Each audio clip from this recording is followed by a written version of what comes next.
Part 6. Pre-Islamic Arabia.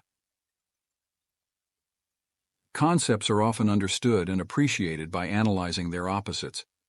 Light is appreciated after experiencing darkness, heat after cold, and so on. Delving into Jahiliyyah, pre-Islamic Arabia, referred to as the Age of Ignorance, allows us to further appreciate and internalize the blessings of Islam. The Quran affirms that a prophet has been sent to every nation. There is no community that has not had a warner. Surah 35, verse 24. The prophets sent to the Arabs were Ibrahim and Ismail, peace be upon them. Ibrahim sanctioned many practices that have continued until our time. He ruled Mecca to be haram, sacred, which shares the same root as the word haram, forbidden. It is a sanctuary where some ordinarily halal permissible acts are deemed haram, such as hunting game, cutting down trees, and so on. Ibrahim built and venerated the Kaaba. He instituted the 4 sacred months. They are Zulqa'dah, Zulhijjah, Muharram, and Rajab, where all hostilities are ceased, and he instituted the Hajj pilgrimage with all its rituals. The person who first altered the religion of Ibrahim and introduced paganism was Amr ibn Luhai al-Khuzai. The Prophet said, "I saw Amr ibn Luhai al-Khuzai wandering around in the fire of hell, with his entrails cut open behind him. He was the first to alter the religion of Ismail." Amr ibn Luhai traveled to the pagan Amalekites in Syria and returned to Mecca with an idol named Hubal, and thus paganism was born in Mecca. Vital lessons can be derived from this deeply consequential event. The Amalekites were notoriously powerful, and they attributed their power and dominance to their idols and their paganism. Amr ibn Luhai's inferiority complex led him to yearn to emulate their apparent success, and in turn destroyed his nation's faith. The lesson here is that technological or infrastructural advancements do not necessarily equate to moral or ethical correctness. Secondly, Amr ibn Luhai was the chieftain of the tribe of Huzah, one of the most respected chieftains of Arabia. It demonstrates how scholars and influential figures can have a profound impact on their community, whether positive or negative.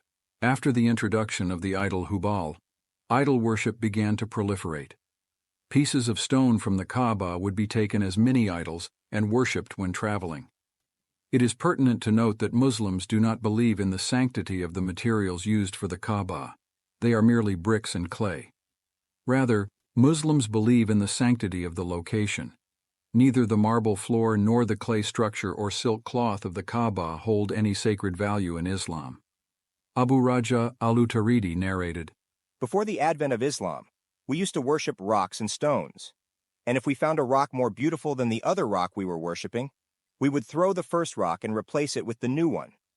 If we were traveling and did not have a rock, we would collect a pile of sand, use milk from a goat to make the sand firm, and perform tawaf, circumambulation, around the structure." When the Prophet conquered Mecca, there were around 360 idols in and around the Kaaba. Some were in the shape of humans, some were in the shape of animals, but most were half-human, half-animal structures. The Quraysh also had the theology that Allah had angel daughters, so they also worshipped angels as the daughters of God. It is worth noting that the pagans of Arabia believed in Allah and did not have an idol for him. While some forms of paganism worship an idol as their ultimate god, Arab paganism did not depict Allah, as they knew that he could not be represented by an idol.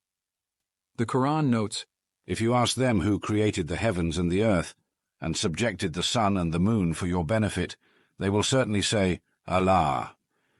So how can they be deluded from the truth? Surah 29, verse 61. However, when asked why they worship idols when they believe in Allah, they say, We worship them only so they may bring us closer to Allah. Surah 38, verse 3. Quran further states, They worship besides Allah others who can neither harm nor benefit them, and say, These are our intercessors with Allah. Surah 10, verse 18.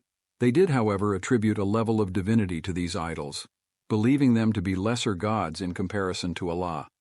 They believed in the divinity of Allah, but viewed him as too holy, thus requiring intermediaries.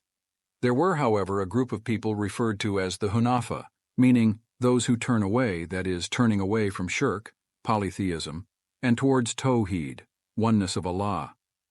4 prominent Hunafa were Waraka ibn Nawfal, Ubaidullah ibn Jash, Uthman ibn al-Huwairith, and Zayd ibn Amr.